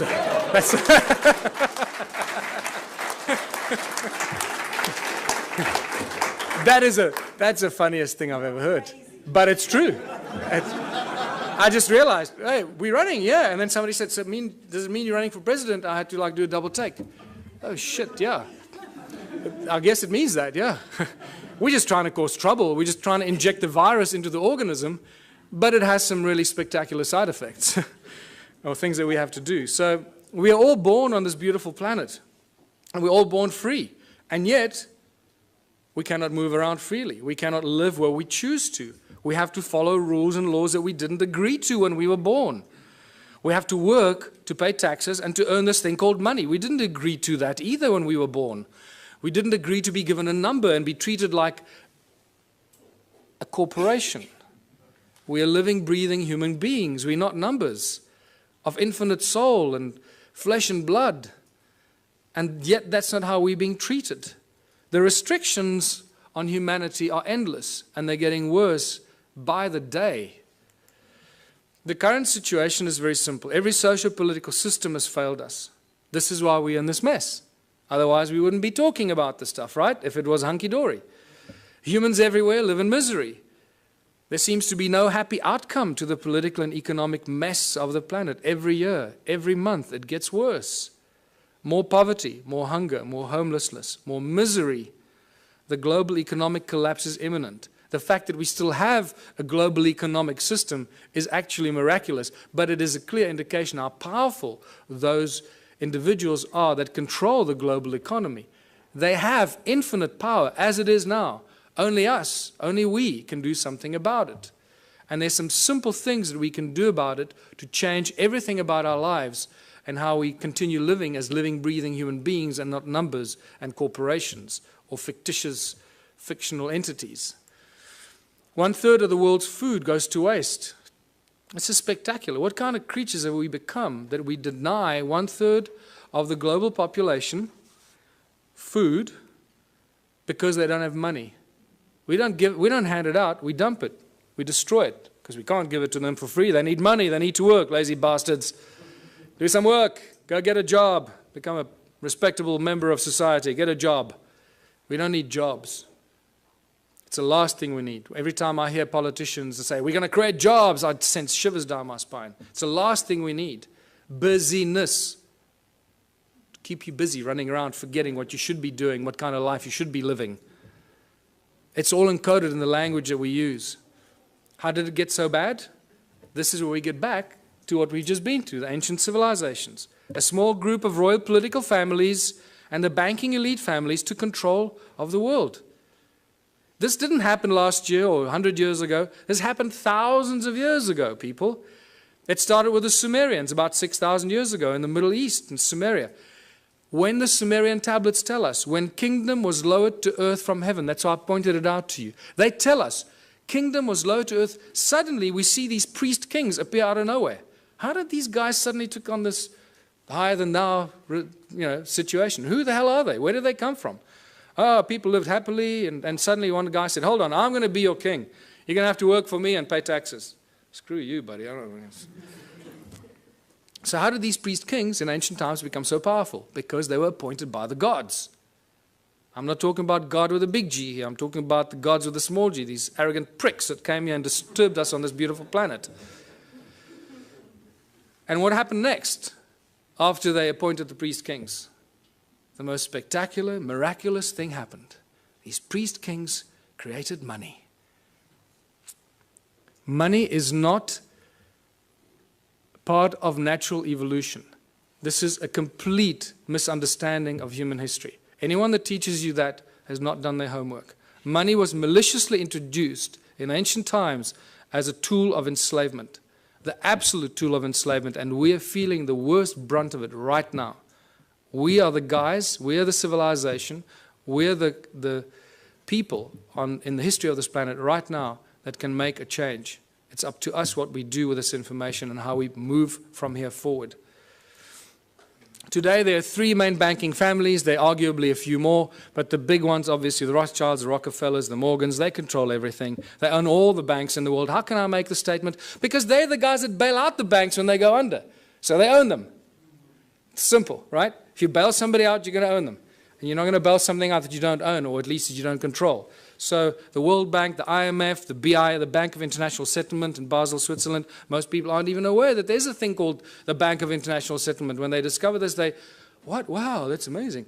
I hope they're good people. Can't they give us a loan? Remember, people, money doesn't exist. Okay, I'm going to get into this. Yes, did you want to say? What I don't understand is, you now say all the past history was rubbish and it was all evil, but still you want the government, the president. I don't understand it. So okay. You believe in the system, but everything else is rubbish. No. I don't. No. Well, that's what you're actually saying. No. You're getting the wrong end of the stick. We created the, yes, you are. We created the Ubuntu Liberation Movement. I'm going through it now. Just hold on. You'll understand where I'm going with this. Okay. There's going to be another point in time to ask questions. Okay. I discuss this because this is quite central for our understanding of who we are. Yeah. Okay.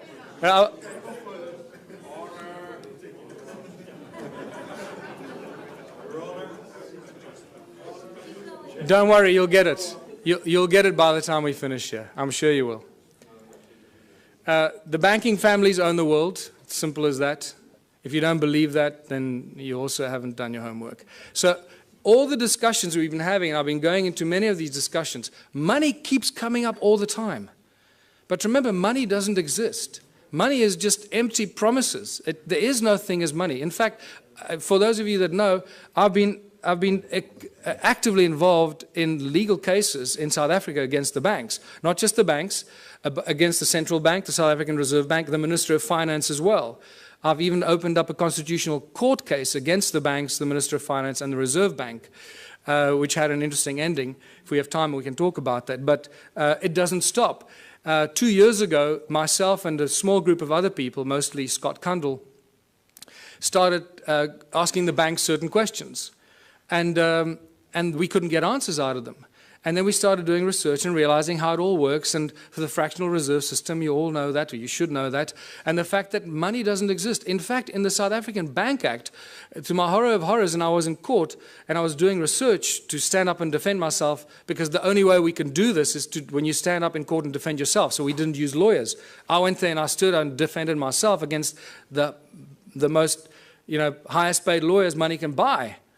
And not just one of them. I was alone in the court against a judge that you have to call my lord and bow down when you walk into the court, my lord. And you start realizing the cabal, ritualistic club that these people belong to. It's spectacular. They wear black robes.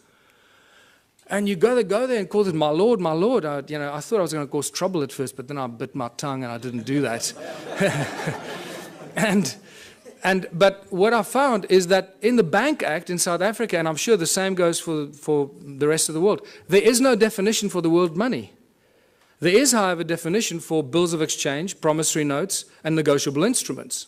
And I realized the banks don't work with money. The banks work with promissory notes, bills of exchange, and negotiable instrument. And those are called liquid because they have value. They are the liquid, valuable instruments, negotiable instruments, that banks work with behind the scenes. And this becomes really exciting and interesting. So we started realizing we could create promissory notes and bills of exchange and liquid negotiable instruments as soon as they have our signature on it. And we started doing some of this, just causing trouble. Anyway, it didn't get us very far because the judges didn't understand this at all. They thought we were just causing trouble with the courts. But nevertheless, what we managed to do in the 3 Supreme Court cases that I defended myself against these banksters, we managed to get very important things out of the lawyers or the bankers. They admitted to everything we accused them of. We accuse them of breaking the contract law because they don't have what they pretend to loan. They don't have the money. Remember, in contract law, you can't lend something that you do not possess. So that was one of our arguments. So we said, well, the banks aren't actually banks because they don't own any money. And they admitted, yes, no, we don't own any money. So, okay, great. Judge, did you get that? And then we said, well, that means that you're an agent and you're not a banker, so you can't charge interest and you can't come after me because the contract is null and void. And then we realized that they securitize your signature. They sell every document you have, every document you sign with your signature on it and has a value on it is sold in a process called securitization. And this is a global industry. Global banking industry works with securitization. And they're very proud of it. They publish the securitization information on their websites. But then when you argue securitization in court, they deny it. They say, no, we don't know what you're talking about. No. And the judges don't go and do their homework because the judges are so blinded by the banks and the lawyers, they just follow. They just can't imagine that the banks could be lying. So they agree that they practice securitization. Well, first of all, they denied that there is anything called securitization. They accused us of being fanciful and making things up, and that they didn't have money to lend. We accused them of not having locus standi or any rights to start the action against you because they sell your documents and your contract to a third party called a special purpose vehicle. And that special purpose vehicle company is a third party that takes complete ownership of your property, your car, your credit card debt, your overdraft. Everything is securitized by the banks because they don't have money. That's how they make money for themselves. It's all shuffling paper and bookkeeping entries and selling empty promises. And this is how junk bonds are created, because once you haven't paid on your bond, 3 months after you haven't paid on your home loan, your bond, that goes stale. What the SPV does, they then claim insurance on it and they file it. So the SPV gets paid, the bank has been paid the moment they sell your signature to them. Everyone's been paid, but you keep paying for your home loan for the next 30 years. The moment you stop paying, the bank comes after you, says you owe us money. There's a contract, my lord. See, he signed a contract, he owes us money. And the judge doesn't for 1 second say, well, hold on, let's look at the validity of this contract. Do you have rights to this contract? Who owns the property? So this has now been exposed. We are this close in South Africa. Myself and Scott Kundle from New Economics Rights Alliance, we're this close from bringing down the banks. Yes. This close. Yes. So,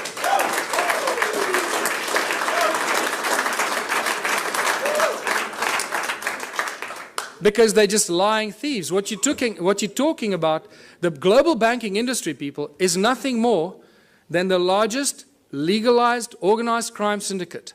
That's what it is. So they're a bunch of criminals.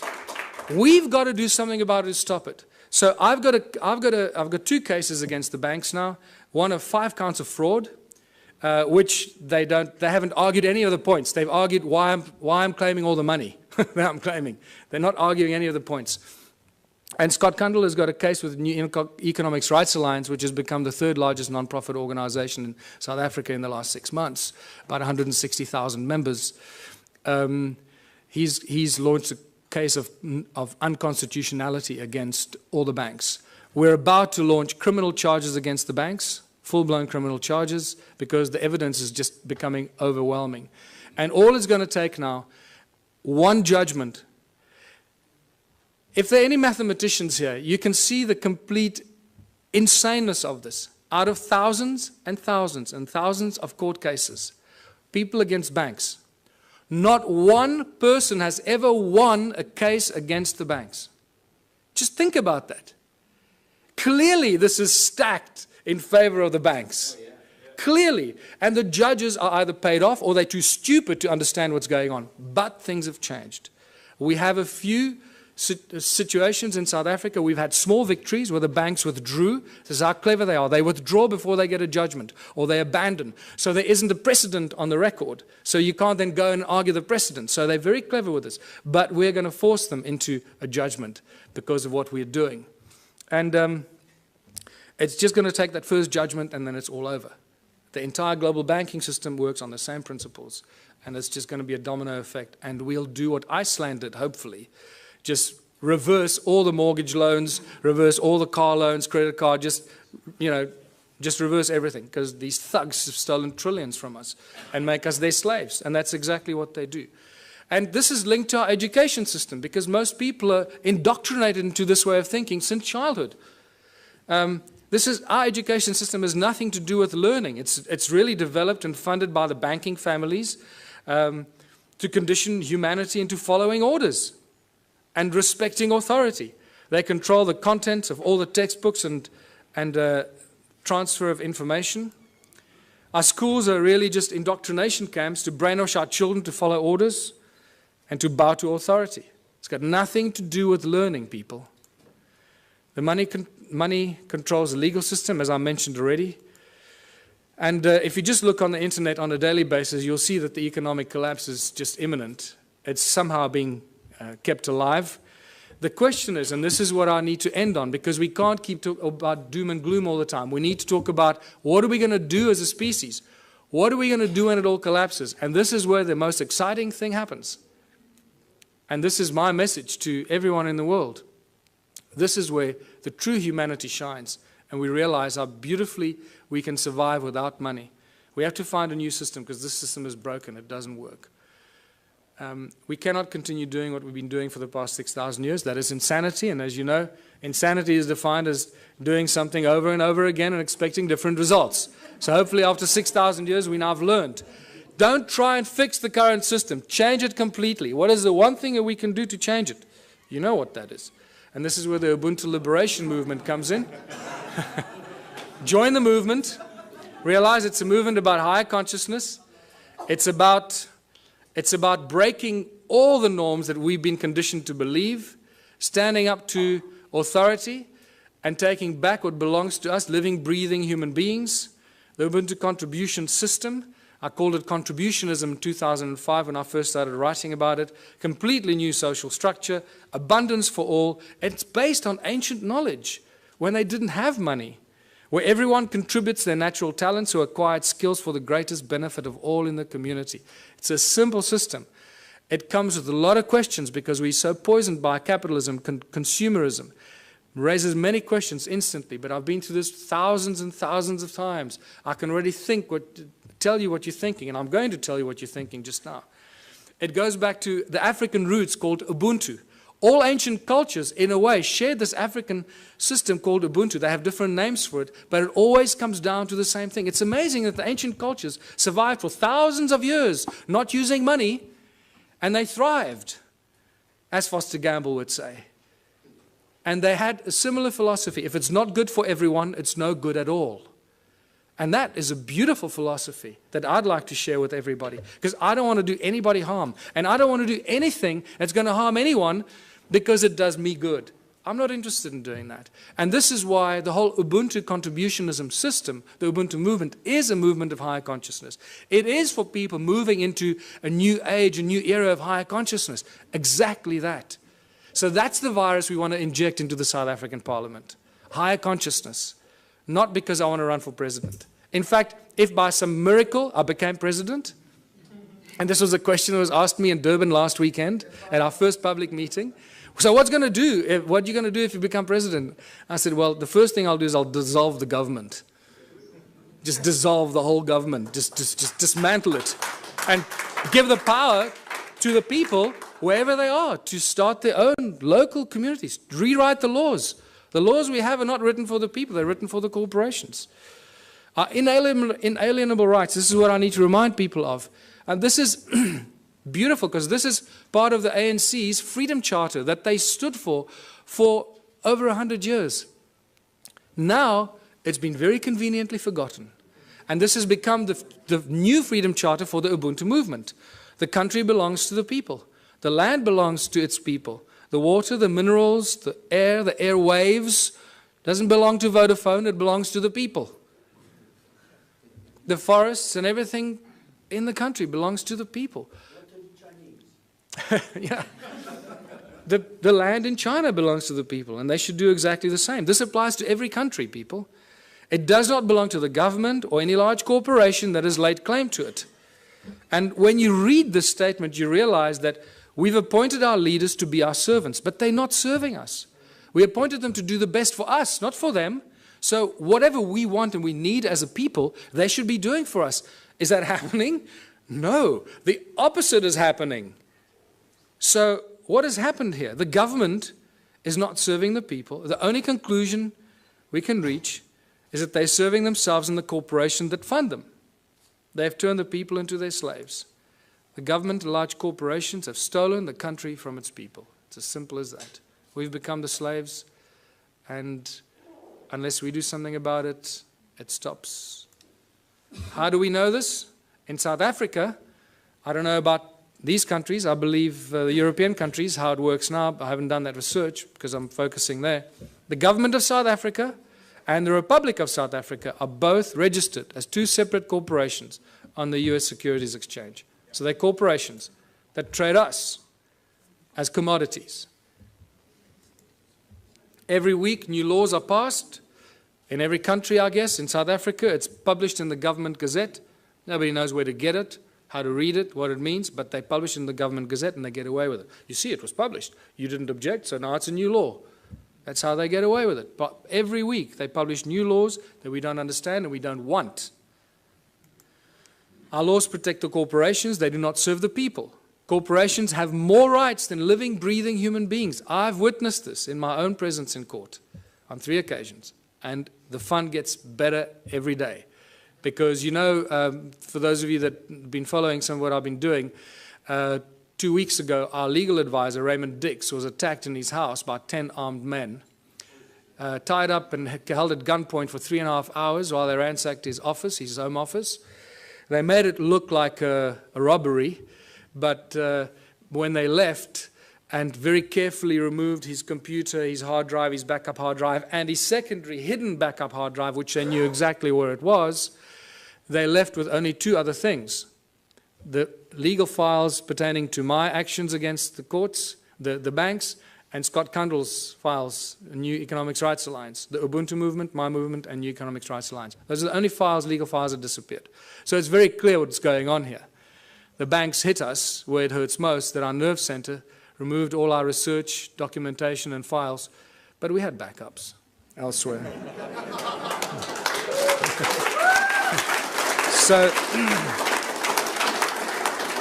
So now it's obvious, you know, if they take me out, they just created another martyr. So bring it on. I don't care. I know where I'm going. I'm going to sit on the right-hand side of Jesus.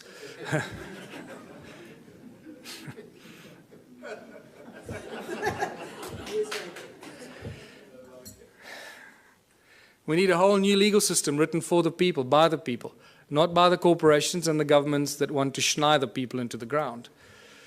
Everything in South Africa and in other countries belongs to the people. Eskom, for example, is the electricity supply giant that supplies most of Africa with electricity.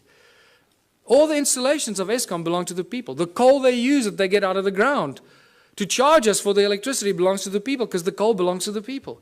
Sasol is the coal to liquid petroleum company that was paid for by the taxpayer. The technology was developed from German technology in the 1920s. That was paid for by the South African taxpayer, all the early installations for Sasol. So all the fuel that we should be driving on in South Africa, we should have virtually for free because all the components belong to the people. The railways run every day, but they don't transport people. They transport coal and wood. Everything for the corporations, nothing for the people. You can't catch a train anywhere in South Africa. And so it goes. The forestry, the minerals. Forestry, between Sappi and Mondi in South Africa, they own more than 1 million hectares of land that they somehow managed to take possession of. Who gave it to them? The people didn't agree to give it to them, but it belongs to them. So you can see how this theft of the land and all the inalienable rights of the people of the land have been stolen and given to corporations. So the government and the large corporations have stolen the country from its people. It's obvious. What do the people need? This is where we start seeing the beautiful side and how simple things can be. What do we need? We need food, water, love, friendship, homes, tables, chairs, knives, forks, gardens, clothes, technology, healthcare, arts and culture. We need everything that each and every one of you can imagine and beyond. We need everything, and we should have all of it because there should be no hurdles to achieving this and having that, right? We do not need money. Did you see money anywhere in that list? No, we don't need money. Money gets in the way. Money is the obstacle, is the hurdle to all progress. Money does nothing. People do everything. People plow the lands, grow the food, build the bridges, build the rockets, solve the mathematical equations, create the technology. People do everything. Money does nothing. Money is just the obstacle to all this incredible progress. People create the arts and the culture. Money does nothing. The origins of money goes back to Sumeria once again. These Sumerians, the first forms of money were really little clay tablets. They were tokens of exchange. And then eventually they started minting them, as you know. So for millennia, great minds have stood up against the abuse of humanity through money. It's not something new. Julius Caesar stood up against the money, the powers of money. It took back from the money changers the power to coin money and minted coins on benefit of all. With this new plentiful supply of money, he established many massive construction projects and built great public works. And we all know what happened to Julius Caesar. St. Thomas Aquinas in 1225 said that the charging of interest is wrong because it applies to double charging, charging for both the money and the use of money. In fact, church law in the Middle Ages forbade the charging of interest on loans and even made it a crime called usury, which we know very well today. And even Jesus in his last year of life, probably the only physical force he ever applied was threw out the money changers out of the temple because they were abusing the people. And this is by far the most cutting statement made in recent times, Thomas Jefferson, because this is what we find ourselves in today. I believe that banking institutions are more dangerous to our liberties than standing armies. If the American people ever allow private banks, remember all our banks in the world, virtually all the banks are private banks, private corporations, whose interest is making profit at all cost. So if the American people ever allow private banks to control the issue of their currency, first by inflation, then by deflation, the banks and the corporations that will grow up around the banks will drive the people of all property until their children wake up homeless on the continent their fathers conquered. That's where we are standing today. All over the world, this is the situation we're in. Money is the obstacle to all progress. It does nothing for society. It is the absolute tool of control by those that control the issue and the printing of money. That's why when I say they own the world, they do. They literally, physically own the world and each of one of our asses. It prevents the natural flow of free energy. And that is very important to this weekend's activities here. Money prevents the natural flow of free energy. So I beg you, everyone present here, remember, it's about free energy, not I'm going to make $1 billion out of this energy. Give it away for free. It'll come back to you in ways you cannot imagine. Do that one thing for humanity. If you find any source of free energy, don't try and make zillions out of it. It will kill you or they will kill you before you can get it out there. Money is the primary cause for the 7 deadly sins. We all know the 7 deadly sins, or have we forgotten them already?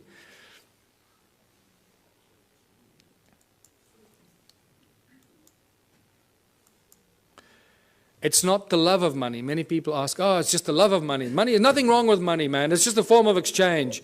You know, we're so poisoned that we try and argue for it. We try and defend it. That's how poisoned our minds have become. It's incredible. It's not the love of money. It's the mere presence of money that causes all these problems. If you take money out of the system, all this stuff suddenly and miraculously vanishes. So what is the solution? If it's the mere presence of money or the love of money, of all of the above, what are we going to do to solve the problem? The answer is so blatantly obvious. Remove money. Just get rid of it. Get rid of it. What do we need it for? It's causing all the strife in our lives. It's destroying our planet.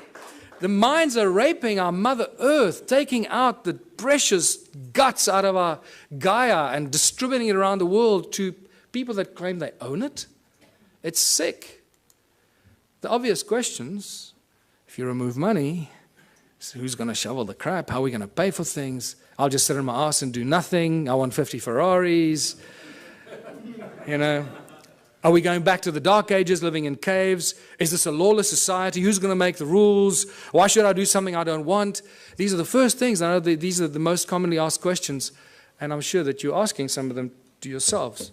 But I can tell you that as you work through this process of a moneyless society, a Ubuntu society, where everybody contributes their natural talents or acquired skills to the greatest benefit of all, with certain minor rules that are not rules, it's really just an agreement that this is how we're going to work together. The moment you start working in that kind of community, the abundance is so spectacular that we, right now, cannot imagine it. It is not possible for us to imagine it until you start immersing yourself in this kind of thinking. And I call these the Ubuntu communities, as I said, where everyone contributes their natural talents or acquired skills for the greater benefit of all in the community. A new social structure for a new world and a new age. Abundance for all beyond our wildest belief. There are 5 mantras, 5 key points to the Ubuntu society. And it's not barter or trade. Everybody often jumps, and a lot of people jump to the conclusion, think, oh, let's go back to barter. No. He who has more to barter or trade will eventually rule the roost. So you can't go to that system. If you have nothing to trade, what are you going to say? Well, I got nothing to trade, so I'll have to, kiss your butt. No.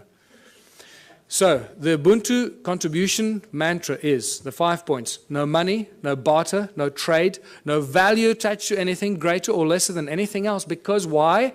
Each one of our contributions should be and is equally valuable. If you start telling, well, I'm a doctor, my time is more valuable than yours, you're barking up the wrong tree, brother. Okay. So, and the final one, where everyone contributes for the greater benefit of all in the community, because that is how you get rewarded. You get rewarded by the recognition of the people in your community. Isn't that the highest reward everybody wants and is trying to buy with money, is recognition and respect of others? In essence, ultimately, that's what most people really want, is just to be loved and recognized for what they've done. And they think they can use money to do that. And then when they make a lot of money, they get zillions in the bank, then they suddenly realize, oh, well, nobody loves me anymore. They all want to take my money. So let me spend my money and then people will love me. And that's generally what happens when they start paying for things and people love them more, when they start giving it away. So, united Ubuntu communities. In unity we thrive, and anything is possible. Anything is possible. A world without money. There's no crime, no envy, no gluttony, no greed, no hoarding, no hierarchy. And the whole Ubuntu, the Ubuntu movement and the Ubuntu party has no hierarchy. Communities look after themselves. We have no central government. We don't have any central assholes trying to tell you how you should be running your life. No obstacles to any kind of progress, because the solutions are simple, and there are many bright minds here. We all know what the solutions are, what should be done to solve the problems, and somehow our politicians just can't get it right. They keep screwing it up, So don't ask the politicians to solve it. Give it to the scientists, give it to the farmers, give it to the engineers. They'll solve the problems for us. Ordinary people will. Politicians will do nothing. Transition will have to occur in simple steps that flow from one to the other. We can't go from zero to hero. We can't go from a moneyless-driven, capitalistic, consumeristic monster to a moneyless society that lives in harmony and zen, right? It's not going to happen. So if you go onto my website, the ubuntuparty.org.za website, I've started posting a number of papers on how the transition will take place. There's not time for it now, so I ask you, please go onto our website and check it out. It's beautiful.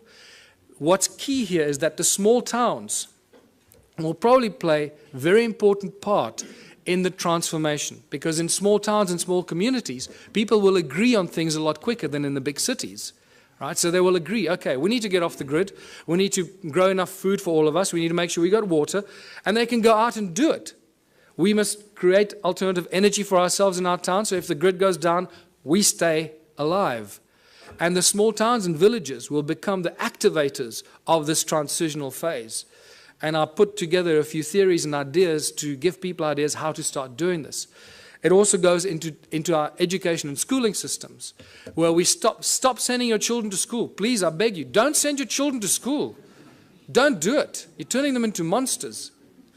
I've had a few of my friends in Johannesburg, in South Africa, that have not sent their kids to school. They are much smarter than the kids that go to school. And I'm not kidding you. They really are. They just learn from their parents, and they learn, and you'll find that what happens with these kids, they start reading later. They might start reading a little bit later. But when they start reading, they become like these monster little readers. They just read everything. I mean, these little kids are reading books that other kids don't even dream of. And that's because they're not preconditioned by the schooling system. Energy, water, food, housing, arts and recreation. These are the things that small communities can take control of very, very quickly and establish it for themselves, make themselves go off the grid and be totally in control of their own destiny. And many community projects must be and should be attached to this activity. Absolute abundance on all levels. Once you start doing this, food, science, culture, community, abundance on all levels. Now I'm going to give you a small example. You've got to use your imagination here because there's not enough time now and we've got to finish off here. So imagine in a little town that I live, we got a river, we got a fish farm, we got a dairy farm, we got a bakery, we got a wood factory, a metal factory. The community starts to work in these projects. The whole Ubuntu thing means that, and contribution means that everybody must contribute 3 hours a week towards one of these community projects. That's all you have to do, 3 hours a week. A little town of 1,000 people, it's 3,000 hours a week. No municipality or town council can afford 3,000 hours a week salaries for people to do this work. Can you see how that's dramatically shifted the status quo and the equilibrium? How much we can produce if we just work for 3 hours a week on basic projects. Producing milk, cheese, butter, fish, breeding fish, baking bread, growing vegetables, and so forth. So now the community has been doing this for 6 months or a year, and they've established abundance on all levels, where all the people in that community that participate, that's why I called it contributionism, that participate and add their talent and their skills and their time, get everything, not for free, but virtually for free, so cheaply that the rest of the stuff, and also there's a principle where you create 3 times as much as you need for your own community. And I structure everything in the Ubuntu philosophy on the sacred geometry principles, 3366. So you produce 3 times as much as you need for your community. Why? Because there'll be other communities that can't produce what you're doing, so you'll be actually helping them while they're helping you with the things that you can't produce. So, and by the end of that, there's so much abundance because you're doing it 3 times that whatever you don't consume in your own little village or town, what are you going to do with? You're going to make it available on farmers markets and stores in your town for the surrounding communities. The moment you achieved that state, you've created the domino effect. Because what's going to happen to all the neighboring towns? All the people from those towns are going to come buy your bread, your milk, your cheese, your whatever it is you produce. Because it's going to be a fraction of the cost they pay for it in their own town. There's your domino effect. There's your trigger point. So think about it from that perspective. At the outset, it sounds like a huge thing. Wow, how are we going to go from there to a moneyless society? I believe that I've just taken you through a very simplistic example of how small towns and small villages and communities can be the trigger points and the examples that start the domino effect. Once the first town is set up, it's impossible for the surrounding towns to stay alive. They will have to follow the same example. Otherwise, all their businesses will close down. And when they do close down, then they will follow your example. So either they will do it willingly or they'll be forced into it because of stupidity. In the Ubuntu communities, children follow their passion and their dreams. The education system changes completely. There are no classrooms. Children learn real, practical skills. So by the age of 16, they've done everything. They've baked the bread. They've worked in nuclear laboratories. They've built rockets. They've built homes. They've built earth ships. They've planted seedlings and grown fruit. And they'll be so wise by the time you're 16 because you've had all this experience. You'll be smarter than all the professors in the world thrown together today. So,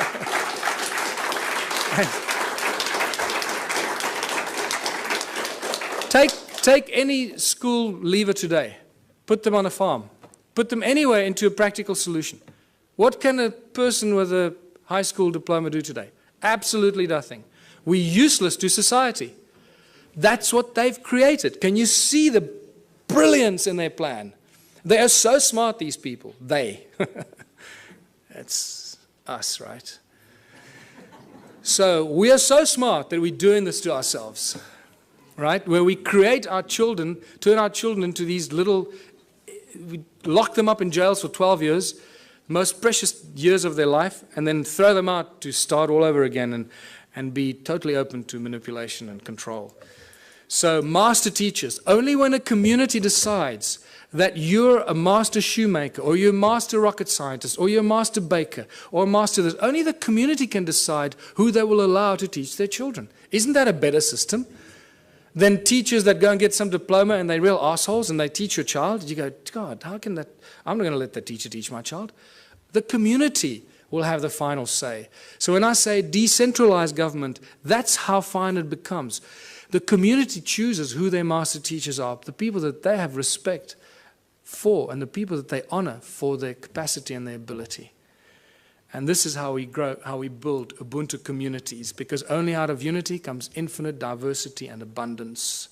Only out of unity. Anything else is a futile exercise that will bring us back to the same point at some future point in time. So I'm going to end here, because this is the end. Join the Ubuntu Liberation Movement. It's not just a South African entity. We've had various people around the world say to us, can we start the same thing in wherever? Yes. Go online. Start the same thing. Use all the material I've published. Put it out there. Share it with everybody. And become part of this transitional phase. And thank you for listening. I hope I gave you some food for thought.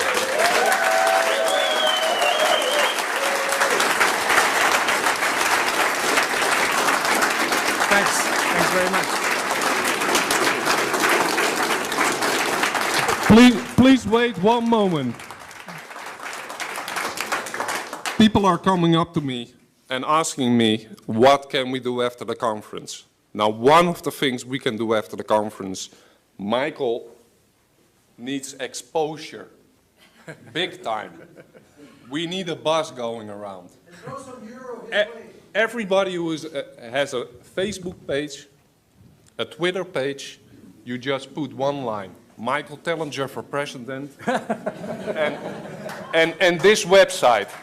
People are going to pick it up sooner or later on the internet, and it's going to be recycled, recycled, recycled, recycled. It's safer, we're going to get the word out, and the ball is going to roll. Okay. Thank you. This was the